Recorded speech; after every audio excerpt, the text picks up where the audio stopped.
Muchas gracias a todos. Voy a empezar a presentar ya el siguiente panel, pero además os voy a pedir que no os vayáis. Sé que es complicado, pero bueno, quería informaros de que vamos a hacer una rifa después de este panel. Vamos a dar unos regalos, todos esos tickets que os hemos estado dando durante el evento, en el registro y en el preregistro. Ahora será efectivo. El siguiente panel será sobre mercados internacionales, sobre lecciones aprendidas y distintos modelos de éxito que podemos aplicar en España. Este panel está compuesto por Rafael Velasco de Rabeza, que será nuestro moderador, y luego también estarán Andrés Blanco de Blandoz, Jacopo Tosoni de la Asociación Europea de Baterías y María Ángeles de GDP. Muchas gracias, chicos.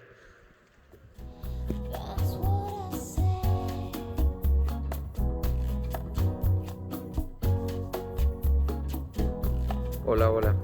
Muchas gracias. Ojalá se cumpla lo que los últimos serán los primeros, como dice un refrán, y la escritura. Bueno, muchas gracias a todos, gracias a los que todavía están con nosotros, por supuesto a ustedes, tanto a Marian como a Jacopo, como a Andrés. Y un poco la idea de esto es ser un poco la experiencia internacional con el tema del almacenamiento de energía en baterías y los proyectos relacionados con ellos, y aportar quizá la experiencia aprendida en otros mercados, comparando obviamente con la realidad y el mercado español al nivel que hoy día se encuentra. Quizá para empezar, decir solamente que en el caso nuestro, somos una consultora que está básicamente en América, trabajamos en España, hay mucha inversión española en toda América Latina. Y bueno, básicamente en los Estados Unidos hay un tema con la batería en cuanto a que hay un subsidio muy fuerte. Entonces, quizás se nota que aunque Estados Unidos representa el 12% a nivel mundial de la instalación de fotovoltaica, muy por detrás de China, que es el 34%, en Estados Unidos está muy subsidiado. Es otra realidad totalmente distinta en Europa, prácticamente, es más un libre mercado. Y como las damas primero, voy a aprovechar y empezar con Marian, y tengo algunas preguntas por aquí, igual pueden desarrollar lo que ustedes entiendan más pertinente al calor de la pregunta. Y bueno, Marian, sé que tu experiencia con Naturgy y con GPG te ha llevado por algunos otros mercados, y me interesaría saber, en el caso concreto de qué requisitos y procesos para una planta de generación pueda conectarse al sector eléctrico, al sistema eléctrico, ¿en qué mercados puede participar un Battery Energy Storage System en Australia, un almacenamiento? Y me gustaría que recalques, si puedes, qué servicios están remunerados en Australia. Adelante, por favor. Buenas tardes. Dale hacia arriba o hacia abajo. Ahora. Gracias. Buenas tardes a todos.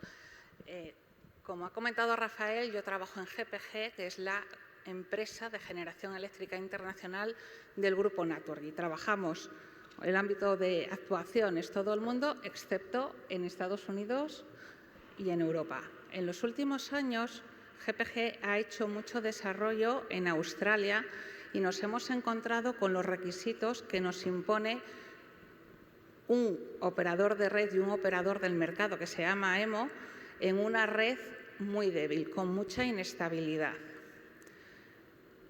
¿Cómo hace esto? Tenemos que pasar un proceso de tramitación que dura 1 o 2 años y en el que AEMO va a verificar cuál es el impacto que tiene en la red cualquier planta de generación que se tenga que conectar a ella. Para eso nos va a pedir una serie de información básica, o ellos la denominan básica, de la planta. Tendremos que entregarles en un primer momento el unifilar de la planta, definiendo ya cuántos circuitos va a haber, cuántos inversores vamos a poner en la planta, y esos inversores nosotros ya los vamos a tener que sobredimensionar debido a los requisitos de la potencia reactiva que vamos a tener que aportar. Y también vamos a tener que decirles marca y modelo exactos de los inversores a instalar y entregarles los modelos eléctricos PSCAD y PSEE, tanto de los inversores como del PPC. En todo este proceso de tramitación, que dura entre 1 y 2 años, van a ir definiendo requisitos adicionales específicos para la planta que tendremos que cumplir en el punto de conexión. Y entre otros, pues puede aparecer que soliciten equipos adicionales, como pueden ser los filtros de armónicos o equipos de generación de reactiva como STATCOM, que no estaban previstos en el CAPEX original. También nos pueden solicitar, pues, o definen cuál es la rampa máxima de la planta, que este es uno de los requisitos que está poniendo Red Eléctrica ahora en España. Nos van a definir cuáles son las curvas DRUP de regulación potencia-frecuencia, las condiciones de regulación de voltaje. Nos pueden llegar incluso a volver a limitar los inversores en su potencia activa por requisitos adicionales de la potencia reactiva. Acabaremos conjuntamente definiendo cuáles son exactamente los parámetros de configuración del PPC y de los inversores, y también acordaremos cuál va a ser el plan de pruebas de la planta. Porque en este caso, en Australia, no solo es que nos exigen unos requisitos, sino que los van a medir y los van a verificar. Los van a verificar antes de la operación comercial de la planta y también a lo largo de la vida de la planta en el momento que ellos consideren, o bien que no cumplimos o por alguna circunstancia excepcional que tengan que entrar a verificarlo.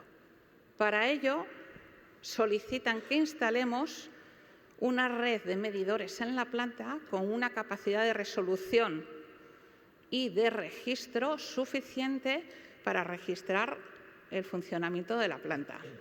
Estos medidores los tenemos que instalar en el punto de conexión, en cada una de las barras de media, en cada uno de los feeders que alimentan a equipos de generación de reactiva y en los inversores más cercano y más lejano. Y dices, todo esto es el comienzo. Dices, pero después nosotros construimos la planta, tenemos la planta que ya queremos empezar a probar nuestros equipos y a verificar que funcionan bien, y lo primero que tenemos que hacer es energizar. Antes de energizar, vamos a tener que probar con ellos las comunicaciones, tanto con AEMO como con el transportista de la zona, verificando especialmente que podemos recibir el set point de potencia procedente de AEMO, de la potencia activa, y el set point de la potencia reactiva que nos lo va a dar el transportista de la zona. Después de esto, nos permiten energizar hasta 5 megavatios. Normalmente no permiten más. Y ahí tendremos que ir poniendo uno a uno en marcha cada uno de los inversores. Con lo cual, el proceso de commissioning se alarga bastante. Y una vez que estamos energizados, que hemos probado nuestros equipos internamente y que nuestra planta está registrada para operar en el mercado, podemos empezar el proceso de pruebas con AEMO. Y este proceso de pruebas es muy especial porque ya hemos acordado con ellos que las pruebas se van a realizar a distintos niveles de potencia. Cada uno de estos niveles se denomina hold point y en esos hold points haremos unas pruebas que ahora os explicaré. Tendremos que elaborar un informe con el resultado de las pruebas y AEMO tendrá que aprobarlo antes de dejarnos pasar al siguiente nivel de potencia. En cada uno de estos niveles, todo el proceso durará más o menos un mes, con lo cual el proceso de pruebas de la planta para pasar de 0 megavatios al 100% de la potencia nominal puede extenderse pues unos 2-3 meses tranquilamente. En el primer nivel de potencia de 5 megavatios nos van a verificar el funcionamiento del inversor. Tendremos conectados solo 1 o 2 inversores y ahí quieren verificar que ese inversor se comporta acorde al modelo que les entregamos al principio. Y se van a hacer pruebas de escalones de potencia, escalones de frecuencia y escalones de tensión. Cuando ya nos aprueba la primera fase de pruebas, pasamos, por ejemplo, al 50% de la potencia nominal. Y en este caso, lo que va a verificar es el funcionamiento del conjunto de la planta, del PPC con los inversores y con cualquier otro elemento de generación que haya en la planta. y lo vuelve a someter a los escalones de potencia, de frecuencia, de tensión y adicionalmente va a verificar el comportamiento de la planta en cada uno de los posibles fallos de comunicaciones. Y finalmente llegaremos a las pruebas del 100% de la planta. Y ahí ya podremos estar generando, hasta que AEMO nos apruebe, el 100% de la potencia nominal y empezar con las pruebas de performance de los equipos que tengamos. No podríamos, en el caso de las baterías, empezar a hacer las pruebas de performance hasta haber terminado todo este proceso con AEMO. Y una pregunta, una vez ya tú estés interconectado, ¿qué servicios se remuneran en el mercado? Muy bien. El mercado principal de Australia, claro, que lo comentó uno de mis compañeros esta mañana, está en la zona sur y este de Australia. Y ahí existe el mercado de energía, en el cual una planta de baterías podría actuar como generador y como carga. Está el mercado de regulación, que puede ser regulación a subir o regulación a bajar. Y están 4 mercados de servicios de contingencia, el de 1 segundo, 6 segundos, 60 segundos y 5 minutos. Y una planta de baterías puede y debería participar en todos estos mercados. Para ello, tiene que presentar pues, hasta 14 ofertas cada 5 minutos y para cada una de esas ofertas tiene 10 bandas de precios en las que puede estar ofertando. Con lo cual, el sistema de bidding tiene que estar muy sincronizado con la planta, pero es básico el sistema de optimización, ya que es el que va a decidir cada 5 minutos cómo distribuye la potencia disponible entre los diferentes mercados y para cada uno de esos mercados en qué banda de precios va a estar ofertando. Ok, o sea que está diferenciada las bandas de precios, tiene bandas de precios diferenciados por tipo de servicio, o sea... Por cada uno de los mercados. Interesante. Sí. Eso quiero enlazarlo con una pregunta a Jacopo. Lo pronuncié bien, Jacopo, tu nombre. Así se pronuncia, Jacopo. Bueno. Jacopo, tú estás en la Asociación de Energía Energy Storage European, ¿no? Europe. Y un tema que en España me llama la atención las veces que vengo y por clientes que tengo, es el tema de que en España se ha durado un tiempo en el tema de los ajustes, del pago de capacidad, ajustes. Tú un poco con la experiencia en Europa y otros mercados, siempre se ha hablado de que el pago por capacidad ayuda al despliegue, de alguna forma, de las baterías en un mercado puntual. ¿Cuál sería, o sea, qué comentario tú tienes? ¿Cómo en Europa otros mercados están tratando el tema del pago por ajuste o capacidad? Gracias. Bueno, hemos escuchado a Aurora antes y Aurora ha dicho bien claramente los servicios de ajuste se canibalizan y esto está pasando básicamente en toda Europa y va a pasar siempre más.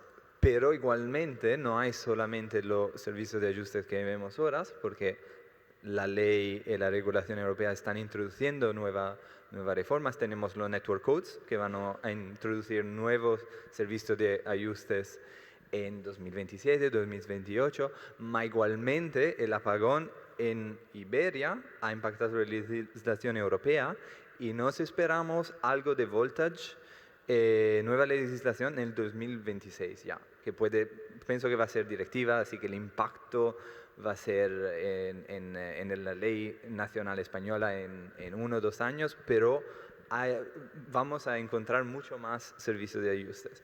Y pueden ser importantes por el business case, por el revenue stream. Si miramos, por ejemplo, los Países Bajos, si miramos GoPax, que es Grid Congestion Management, puede ser 30% de tu revenues, que no está mal, no es tan importante como eran los servicios de ajustes en 2015, no lo sé, pero igualmente sigue teniendo un rol muy importante.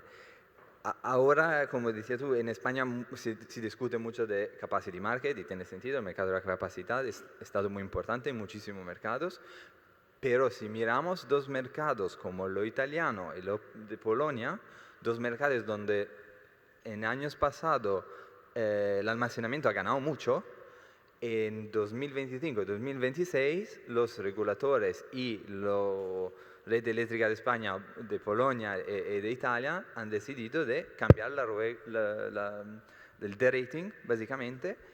En la próxima astas, el almacenamiento va a sufrir.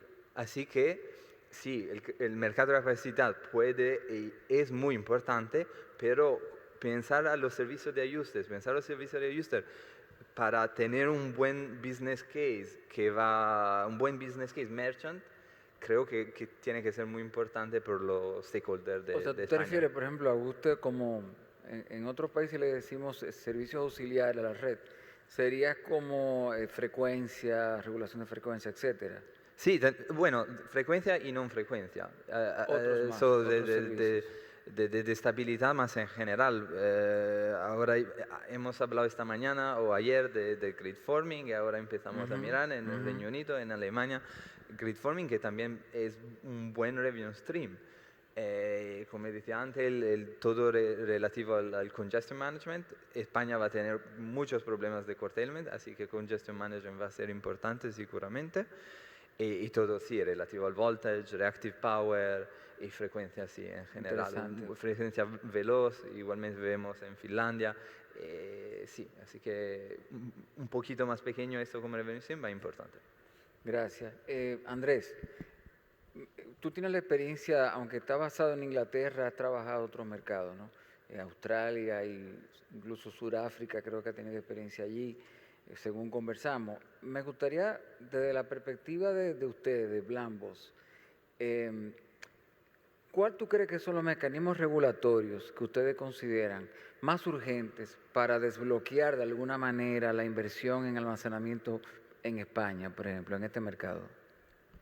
Sí, es muy buena pregunta. Primero que nada, muchas gracias a aquellos que se quedaron aquí con nosotros a estas horas de la tarde. Y sí, yo soy primero Andrés Blanco y yo soy el fundador de Blambos. Blambos es una consultoría o asesor técnico y tecnocomercial especializado en baterías para proyectos de baterías y solo baterías. Nos radicamos en el Reino Unido, pero contamos con una experiencia de más de 20 gigawatt hours de proyectos en Reino Unido, Alemania, Italia, Sudáfrica, pero en Australia tenemos muy pequeña penetración. Y de hecho, escuchando María de Los Ángeles, uno dice, wow, pensando que nosotros la teníamos mal en el Reino Unido, en Alemania. Veo que las cosas por esa parte del mundo son mucho más complicadas. Pero bueno, diciendo eso y tratando de responder tu pregunta sin extenderme mucho, es una pregunta compleja y siendo algo honesto, claro, lo que nosotros escuchamos desde el Reino Unido y lo que se siente en otros mercados, trabajando con inversores internacionales y desarrolladores internacionales, es de que el mercado español está a punto de explotar. Eso es lo que siempre se escucha.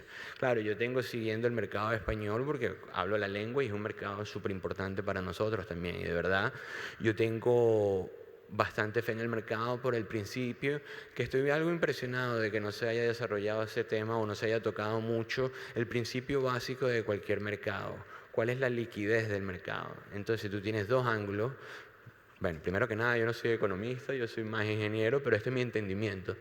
Tienes un mercado, la liquidez es lo que atrae el mercado, ¿no? Entonces, ¿qué es lo que te atrae? ¿Qué te aumenta, te varía tu liquidez? Bueno, primero empiezas por cuál es la volatilidad de los precios. La volatilidad de los precios en ese mercado es algo que nosotros no controlamos, como quien dice... aquellos que saben algo de economía, Adam Smith, la invisible hand, eso nadie lo controla, entonces se controla nada más por la oferta y demanda. Y tienes el otro aspecto que es la parte del marco regulatorio. Es ahí donde yo considero que España es la parte donde tiene que tratar de poner fijo, ya que España contiene uno de los mercados más volátiles en términos de precios. ¿Por qué? Porque tienen una penetración considerable de energías renovables y no exportan mucho a otros países. Es una región, como decir, independiente con todo y eso que exporta algo. Entonces, ese control de balance y de precios de mercado se tiene que basar entre la generación y la demanda, que es donde tiene el control la gente de la transmisión, el TSO, ¿no?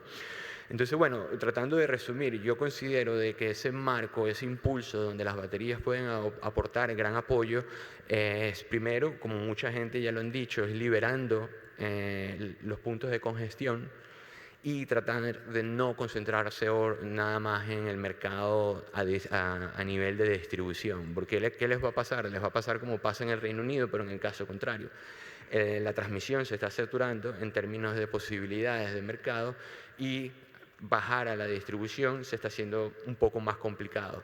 Entonces, yo considero de que tratando de no saturar la distribución y poder aliviar la transmisión, no solo le va a dar una apertura al mercado de baterías en términos de volumen, pero also en términos de sistema al TSO.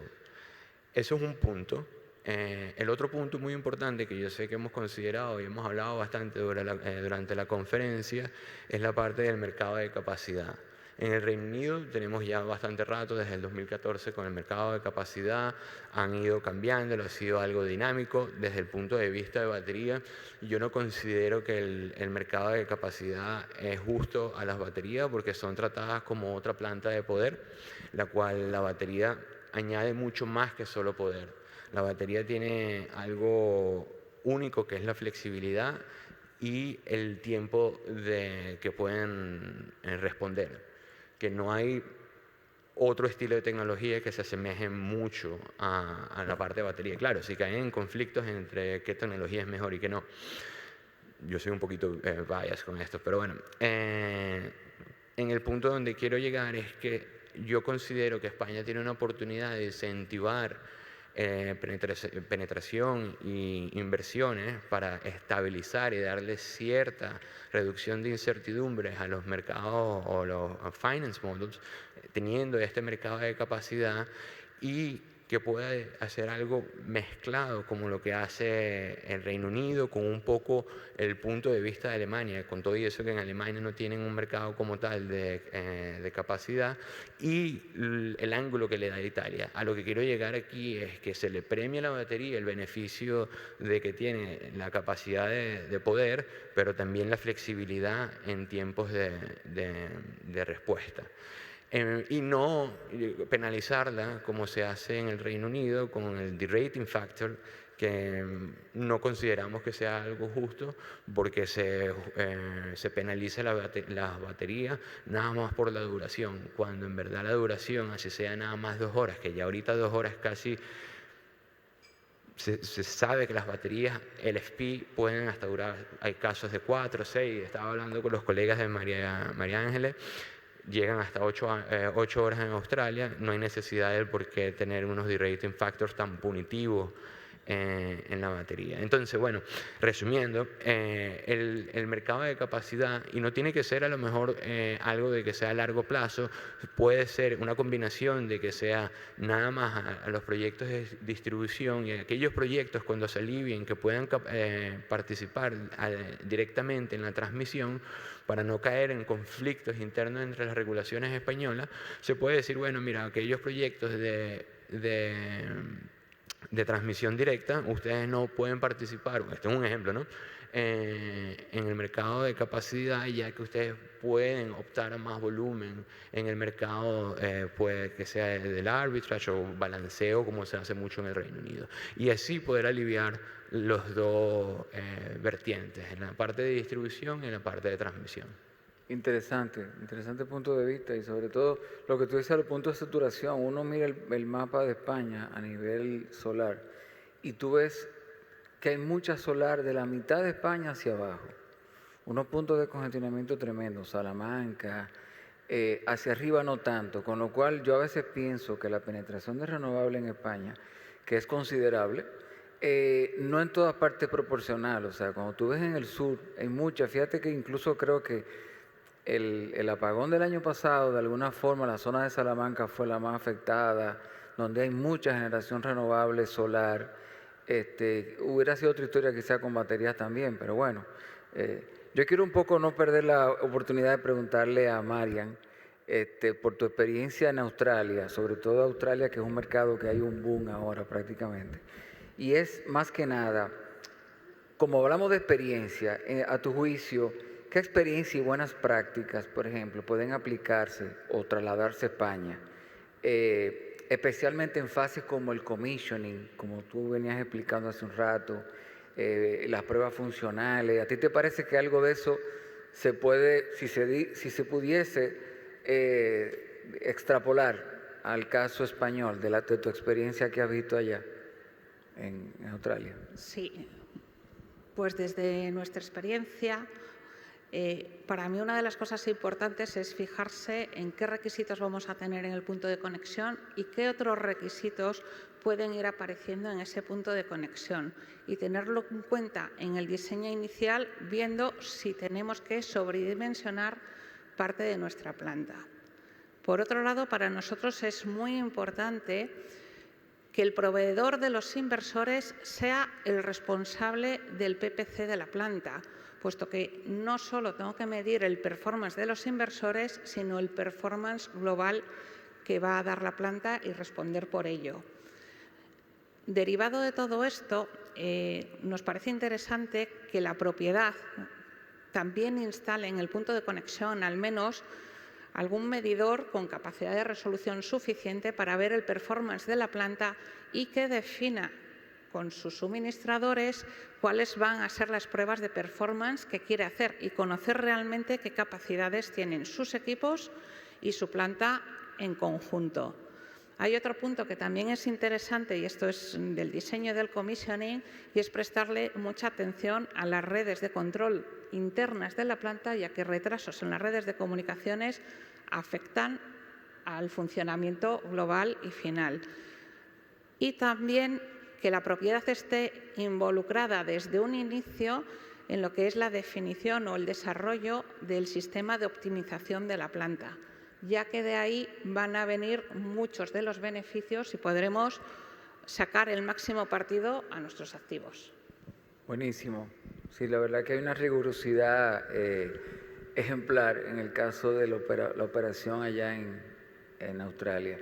Yo quería un poco me quedé con algo que Jacopo mencionó hace un rato, y era el tema de la regulación y en la comunidad, en la Unión Europea. Y pensé en lo siguiente, de hecho está aquí, lo tengo, hablando de tarifas, de red e impuestos. ¿Ha habido recientemente algún movimiento o en ese ámbito por parte de la Unión Europea? Sí. En diciembre hemos tenido el Grid Package, que básicamente dice, bueno, Grid, las tarifas son muy malas, la tasación es muy mala en Europa y los permisos no funcionan. Así que en este verano vamos a tener una nueva ley por los permisos. Es muy importante para Battery Energy Storage, pero también por los bombeos, porque va a introducir un tiempo máximo para obtener permisos, que es 6 meses para las baterías y 2 años para los bombeos, que es muy importante, e igualmente muy importante por la España, porque igualmente tiene muchos niveles de administración pública.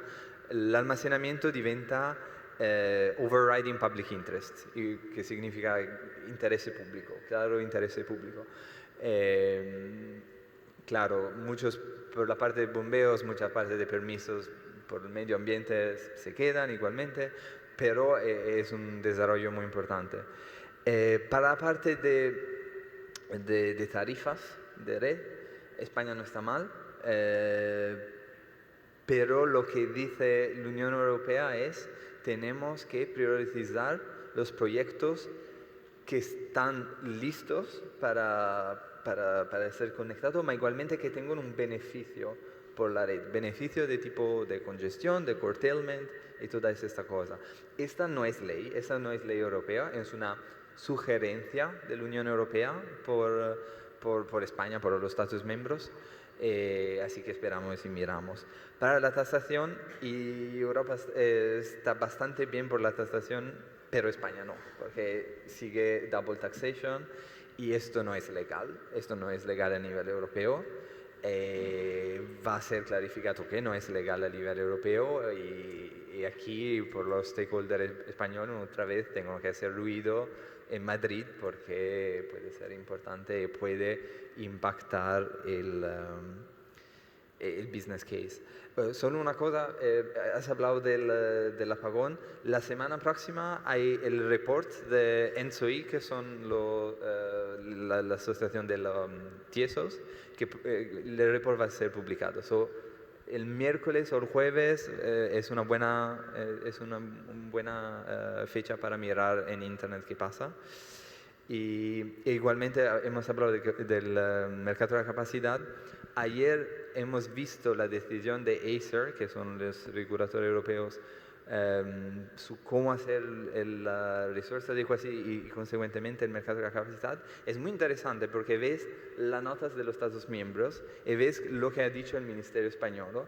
Y básicamente se puede leer que el Ministerio Español tiene mucho miedo de estos retrasos del Capacity Market que no empieza, así que bueno, hemos dicho que estamos esperando este Capacity Market desde mucho tiempo, pero parece que llega, por fin, parece que llega. Bueno, eso es como que una primicia en este evento de RENMAT, lo que tú has dicho. Miércoles estaremos todos, entre miércoles y jueves, conectándonos a ver qué dice el reporte. Muchas gracias. Vuelvo contigo, Andrés, por algo que tú comentabas ahorita, bueno, hace un ratito, de que las baterías no deberían tratarse quizás como un power, o sea, como capacidad pura, porque tiene una flexibilidad. En ese sentido, digamos, en el aspecto, ¿ustedes cómo lo ven? De que dado la creciente penetración de renovables en España, que ya tiene sus años, aunque ha sido como por oleadas, pero tiene sus años ya, ¿cómo deberían evolucionar los servicios de red, a tu juicio, para remunerar adecuadamente esa flexibilidad que precisamente aportan las baterías? Sí, de nuevo, buena pregunta y creo que también algo que estaba leyendo la pregunta del público también, que creo que se relaciona ahí un poco lo que Jacopo mencionó en su punto anterior sobre el grid forming. Bueno, primero hablar un poco sobre lo que pasa, por ejemplo, en el caso del Reino Unido y cómo ha evolucionado los mercados. Y al punto de la pregunta del público, ¿cuál es la diferencia de España? Bueno, yo creo que España está en una oportunidad súper importante porque primero tiene ya otros mercados donde se puede aprender. En el Reino Unido, especialmente, en ese momento no se sabía nada. No se sabía cuál era lo malo, cuál era lo bueno y qué opciones podrían usarse y cuál no.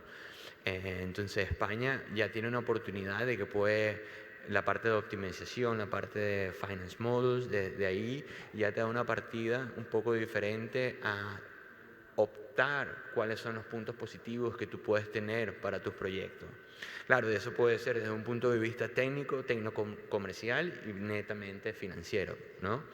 Pero respondiendo a la evolución de esto, en Reino Unido, y ciertamente está pasando en Alemania, y va a pasar, es la tendencia en la mayoría de los mercados donde hay un mercado libre de energía, es que estos mercados de lo que tú llamabas auxiliares o de soporte a la red se van a saturar.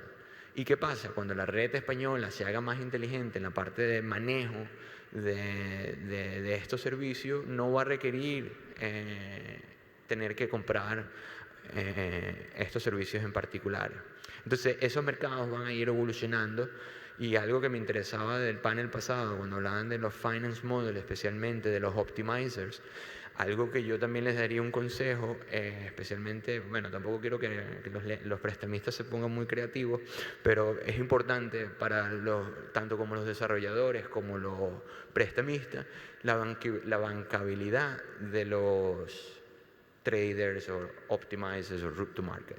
Porque a veces, especialmente en el Reino Unido, se ve que tienes algunos precios de tolling que tú a veces preguntas cómo pudieron ellos llegar a esos precios y están dando unos contratos por 10 o 15 años, ¿no? Entonces, claro, a nadie les conviene de que teniendo un tolling o un precio fijo en el cual tu finance model va a estar basado un 60-70%, no existen en tus 5 años porque ahí no va a haber proyecto, valga el servicio que va a ir. Entonces, volviendo tratando de responder la pregunta, porque es un tema muy complejo donde pudiéramos hablar por lo menos toda la tarde. Donde yo voy es que vas a tener saturación de mercado. Mucha gente lo que va a hacer es que el mercado va a estar en el spot market, en la venta y compra de energía, en energy arbitrage, pero nuevos mercados van a ir evolucionando, especialmente aquellos que son relacionados con la forma de red o el grid forming que Jacobo mencionaba. Y un punto muy interesante, el cual nosotros en Blambo estamos muy apasionados y hemos hecho muchos estudios, el cual apoya los KPI, el IRR, porque nosotros no hacemos mucho LCOE o LCOS, nosotros nos concentramos más en el IRR, es los beneficios que tú puedas tener en la parte de inercia, o mucha gente le llama virtual inertia, que aquellos ingenieros eléctricos, perdónenme por ese término, pero mucho más importante la parte de potencia reactiva o reactive power. Reactive power no necesitas, y perdóname que me extienda un poquito, no necesitas grid forming, eso es una mitología. Con grid following tú puedes tener fácilmente y participar en el mercado. ¿Qué pasa? Que en el Reino Unido están viendo oportunidades que ellos pueden acceder en el mercado encima de los requerimientos que necesitas por el grid code. Ahí va a haber una apertura en ese mercado. Está viendo la apertura del grid forming con la parte de inercia, short circuit provision y voltage regulation.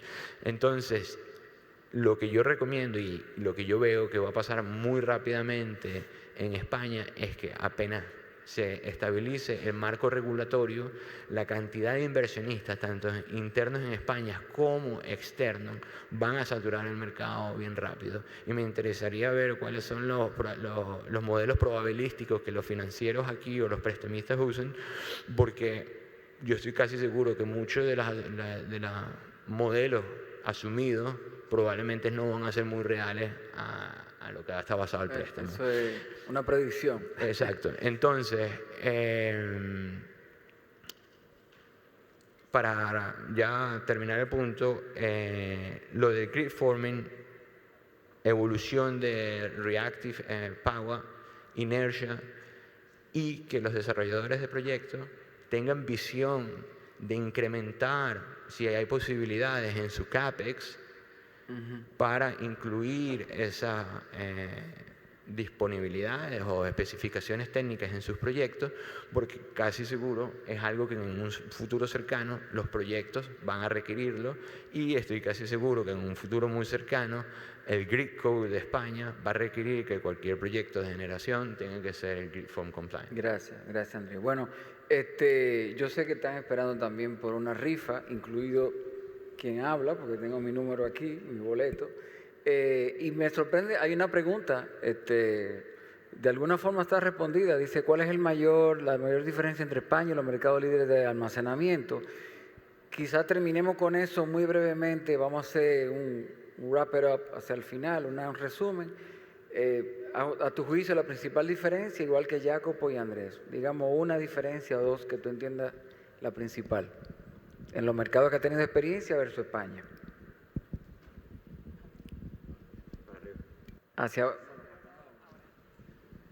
Hola. Por mi parte, yo sí tengo experiencia en lo que son los mercados de Australia, desconozco bastante lo que son los mercados de España, pero lo que sí creo que hay es que nosotros tenemos mercados 5-minutales en Australia y que las plantas tienen que estar presentando las ofertas cada 5 minutos en todos los mercados. Yo creo que eso marca una diferencia de cómo tenemos que operar y la gran dependencia que hay del optimizer en estos casos. Claro, transparencia, o sea, me parece pertinente. Jacopo, quisiera comentar algo. Sí, la gran diferencia a tu juicio. Los revenue streams que puede acceder, igualmente el soporte estatal, state aid. En España hemos tenido post-Russian invasion of Ukraine, post-recovery funds, pero no hay algo muy estructurado que los stakeholders entiendan, ok, va a pasar este año, vamos a tener algo, el año próximo también, en el 2030 también. Esta visibilidad clara falta un poco en España. Gracias. Andrés. una última palabra con respecto a eso. Sí, como lo mencioné hace un rato, y yo sentí un poco sentimientos mixtos en esta conferencia con mucha gente, panelistas y el público, que de cierta manera me hizo sentir de que ciertas personas sienten que el mercado español o España está súper atrás en toda esta parte de la evolución de baterías o la evolución del mercado energético. Y de verdad que no. De verdad, yo viéndolo desde el punto de vista, bueno, yo como venezolano, viviendo en el Reino Unido, veo a España que la evolución desde el punto de vista de energías renovables ha sido increíblemente importante para el mundo. Y eso es algo que tiene valor, el talento que hay en España en la parte ingenieril. Lo único que necesitamos es una parte firme, bueno, que no es lo único, que es a lo mejor es uno de los más difíciles, de la parte regulatoria, pero la diferencia principal es que no quiero sonar de que el camino está hecho por así, no, pero hay muchos factores que ya se han desarrollado, que España no va a tener que pelear. Uno de ellos es la reducción del CAPEX, especialmente en la parte de las baterías, que cuando nosotros empezamos en el Reino Unido probablemente estaba un 70, 80 o hasta 100% en algunos de los casos, más de lo que está ahorita. Entonces, claro, esas son unas oportunidades que se puede leverage por el beneficio no solo de impulsamiento de las baterías, pero al final es de la infraestructura eléctrica. Muchas gracias. Bueno, señores, un aplauso por favor para nuestros panelistas de hoy. Gracias a ustedes. Así que nada, cedo la palabra a Belén. Que la Muchas veo por allí. gracias, Rafa. Así que just in time, ¿no? Nos pasamos 40 Just in time. Hiciste 40 muy buen segundos. trabajo. Hola, chicos y chicas. ¿Qué tal?